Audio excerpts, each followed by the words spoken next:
শর্মিষ্ঠা বলছি। শুভ নবমী। নবমী দুর্গা উৎসবের এক বিশেষ দিন। এই দিন আনন্দের চূড়ান্ত রূপ নেয়, কারণ পরের দিনই বিসর্জনের বেদনার সুর অপেক্ষা করছে। তাই নবমী মানে একদিকে ভক্তি, অন্যদিকে আনন্দ ও আবেগের মেলবন্ধন। আজ আসি পঞ্চমীর কথায়। পঞ্চমীর দিন দুপুরবেলা চলে গেছিলাম নন্দনে দেবী চৌধুরানী দেখতে। ভালো সিনেমা, এবং এই সিনেমার মধ্যে নারী শক্তিকে খুব সুন্দর করে তুলে ধরেছে। সিনেমা দেখার পর একটু জুতো কেনার ব্যাপার ছিল, তাই লেক মার্কেটে লেক মলে যে ট্রেন্ডসটা আছে ওখানে গেছিলাম। জুতোগুলো সম্ভার আপনারা একটু দেখে নিন, বেশ ভালো ভালো জুতো এখন ট্রেন্ডসে এসছে। আর ওই অফারটা এখনো আছে, একটার সঙ্গে আর একটা 50% অফারে আপনারা পেয়ে যাবেন। আমি সেজন্য দুটো জুতো কিনে নিলাম। তারপর আমরা ভাবলাম এবার আমরা হেঁটে ঠাকুর দেখবো। গাড়ি এক জায়গায় পার্ক করে দিলাম। ঠাকুর দেখার জন্য চাই অপূরণ শক্তি এবং এনার্জি, যার জন্য বিকেলের চাটা খুব দরকার। একটা সুন্দর ফাঁকা রেস্টুরেন্টের সন্ধান আপনাদের দিই। রেস্টুরেন্টের নাম হচ্ছে টেট আর টেট। এখানে সব রকমই খাবার আপনারা পাবেন। আর পুজোর কদিন ভালোই অফার ছিল, কম্বো অফারও ছিল, আপনারা গিয়ে ট্রাই করতে পারেন। আর রিজনেবল প্রাইস।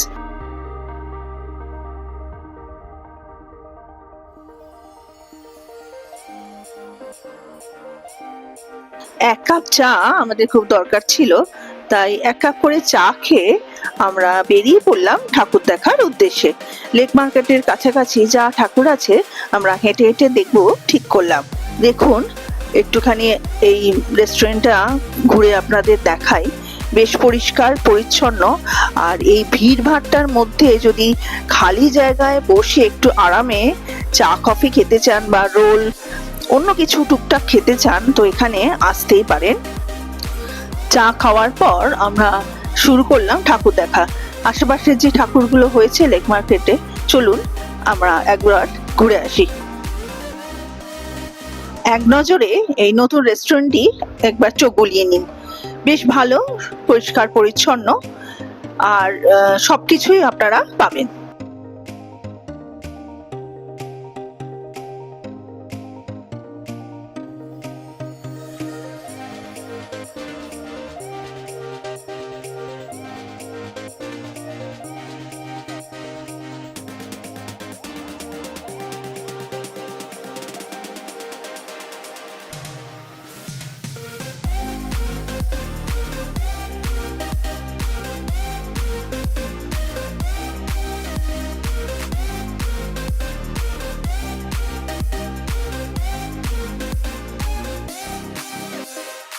বেশ ছিমছাম সুন্দর একটি মণ্ডপ সজ্জা। ঠাকুরের মূর্তিটি খুব সুন্দর, এবং এর চারপাশে যে ডেকোরেশন দেখুন। আর এই যে মূর্তিটি দেখছেন বেশ অন্যরকম, যেন মনে হচ্ছে মা দুর্গা একটু অন্য রূপে আমাদের কাছে ধরা দিয়েছেন। আলোকসজ্জাও ছিমছাম সুন্দর, খুব লাইটিং যে হয়েছে সেটা নয়, আলো আঁধারি একটা পরিবেশ বলতে পারেন।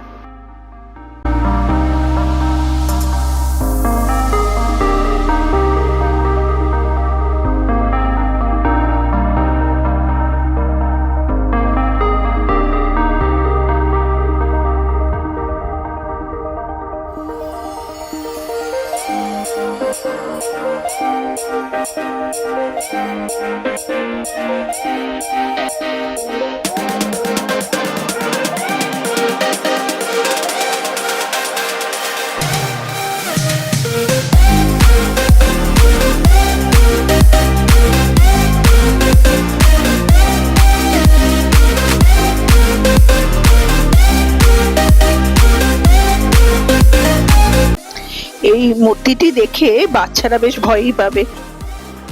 যেহেতু পঞ্চমী, সেহেতু দেখলাম অনেক প্যান্ডেলে ঠাকুর পরিপূর্ণভাবে সেজে ওঠেনি। যাওয়ার পথে একটি ঠাকুর দেখলাম যেখানে অস্ত্রসজ্জায় ঠাকুরকে সজ্জিত করা হচ্ছে। দাঁড়িয়ে সেগুলো বেশ দেখলাম। এগুলো তো দেখার খুব একটা সুযোগ হয় না। দেখলাম একজন অভিজ্ঞ বৃদ্ধ মানুষ, তিনি তাদের ইনস্ট্রাকশন দিচ্ছেন যে কোন হাতে কোন অস্ত্রটি মা দুর্গা ধারণ করে, আর সেই অনুযায়ী তারা অস্ত্রগুলি বিভিন্ন হাতে প্রতিস্থাপন করছে।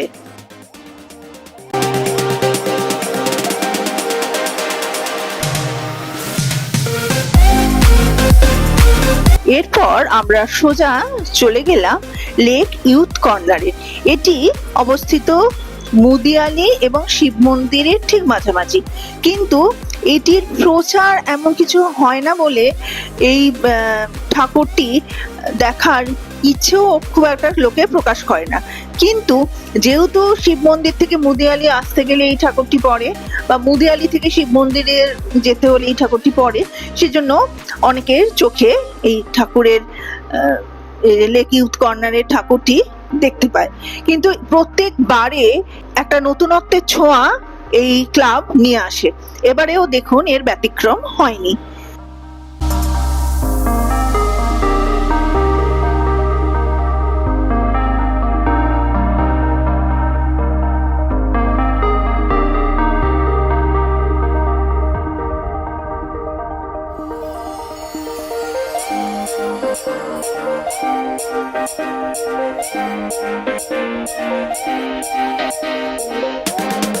লেক ইউথ কর্নার দেখে আমরা হাঁটা দিলাম শিব মন্দিরের উদ্দেশ্যে। এই দেখুন শিব মন্দির আর লেক ইউথ কর্নারের মাঝে প্রত্যেকবার স্টল বসে, অনেক ধরনের সাজসজ্জার জিনিস, তারপর ফার্নিচারের জিনিসপত্র নিয়ে বসে। দেখুন আমরা হাঁটতে হাঁটতে শিব মন্দিরের মূল যে মণ্ডপ সেটার মধ্যে প্রবেশ করলাম। দেখলাম ঢুকতেই একটি সাংস্কৃতিক অনুষ্ঠান হচ্ছে, কোনো সাঁওতালি গানের ওপর নৃত্য পরিবেশন করছে, আর সবাই সেগুলো চোখ ভরে দেখছে। আমিও একটু আমার ফোনে তুলে রাখলাম ভিডিওটি, দেখুন আপনারাও।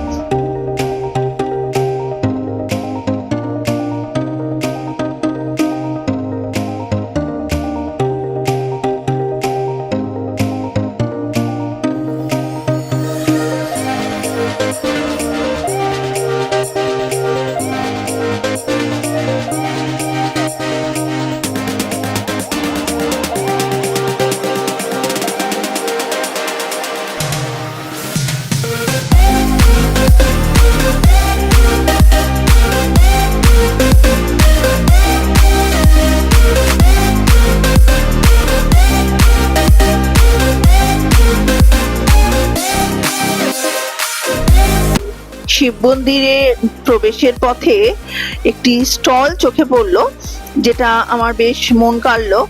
আর সেই স্টলে দেখলাম বিভিন্ন পাঞ্জাবির ওপর বা ড্রেস মেটেরিয়ালের ওপর অঙ্কন শিল্প, মানে নিজের হাতে আঁকা। দেখুন ব্ল্যাক পাঞ্জাবিটার ওপর কি সুন্দর কাজ করেছে, হাতে নিজেদের হাতে এঁকেছে ওরা। প্রিন্টটা এত ভাল লাগলো, বেশ ব্রাইট, সেজন্য এই পাঞ্জাবিটা সোমনাথের জন্য নিয়েই নিলাম। অবশেষে এলাম সেই কাঙ্ক্ষিত মুদিয়ালি ঠাকুর দেখতে। মুদিয়ালি ঠাকুর দেখবার আগে ভিড় দেখেই তো আমার চক্ষু চড়ক গাছ, আর তার উপর অসম্ভব গরম সেদিন ছিল, দরদর করে সবাই ঘামছে, তাও কিন্তু কেউ বিরক্ত হচ্ছে না। সেই আস্তে আস্তে করে আমাদের লাইন এগোচ্ছে, যত সামনে আসছে ভিড়ের মাত্রা দেখছি সামনের দিকে যেন একটা জনস্রোত। কিভাবে ঠাকুর দর্শন করব, আদৌ ঠাকুরের মুখ দেখতে পাবো কিনা সেই নিয়ে সংশয় ছিল। অবশেষে আস্তে আস্তে প্যান্ডেলের ভেতর ঢুকলাম। সেই মোশনের ওপরে আগের ব্লগে বলেছিলাম না, এবারে একটা মোশনের ওপর চলছে কাজকর্ম। এখানেও সবকিছু সার্কেল ওয়াইজ ঘুরছে, ওপরে সিলিং থেকে চারপাশের কিছু বিমস আছে সেগুলো ঘুরছে। আর ঠাকুরকে ভালো করে ক্যামেরা বন্দি করতে পারলাম না, পেছন থেকে এত ঠেলাঠেলি হচ্ছে, ফোন ঠিক মতো ধরে রাখারই ক্ষমতা নেই। যেটা তুলেছি দেখুন আপনাদের সাথে ভাগ করে নিলাম। গলদঘর্ম হয়ে অবশেষে ঠাকুর দর্শন করে প্যান্ডেলের বাইরে বেরোলাম। প্যান্ডেলের বাইরে বেরিয়ে দেখি লস্যি আর মকটেল। যেভাবে ঘামছিলাম তাতে লস্যি আর কিংবা মকটেল কিছুই একটা দরকার ছিল, সেজন্য একটা মকটেল নিয়ে নিলাম। শুধু মকটেলে কাজ হচ্ছিল না, সামনে একটা আইসক্রিমের দোকান ছিল, তাই কোয়ালিটির একটা ম্যাঙ্গো আইসক্রিম নিয়ে নিলাম। যেটি বেশ টেস্টি ছিল। আপনারা এই ম্যাঙ্গো আইসক্রিমটার কোয়ালিটি না খেলে একবার ট্রাই করতে পারেন। এবার আস্তে আস্তে আমরা এগোলাম বাড়ি যাওয়ার উদ্দেশ্যে। বাড়ি যাওয়ার পথে একটা বাড়ির ঠাকুর পড়লো, যেটা চারু অ্যাভিনিউতে অবস্থিত। সেখানেও আমরা একটুখানি গেলাম, আপনাদের একটু দেখাই কি সুন্দরভাবে এই বাড়ির ঠাকুরটি সজ্জিত হয়েছে। প্রত্যেকবারই হয়। আজকে যা যা ঠাকুর দেখলাম সেগুলোর একটা স্টিল ছবি আমি তুলেছিলাম, সেগুলো আপনাদের সাথে ভাগ করে নিই। পরের ব্লগে ষষ্ঠী সপ্তমী আমি কিভাবে কাটিয়েছি আপনাদের সাথে ভাগ করব।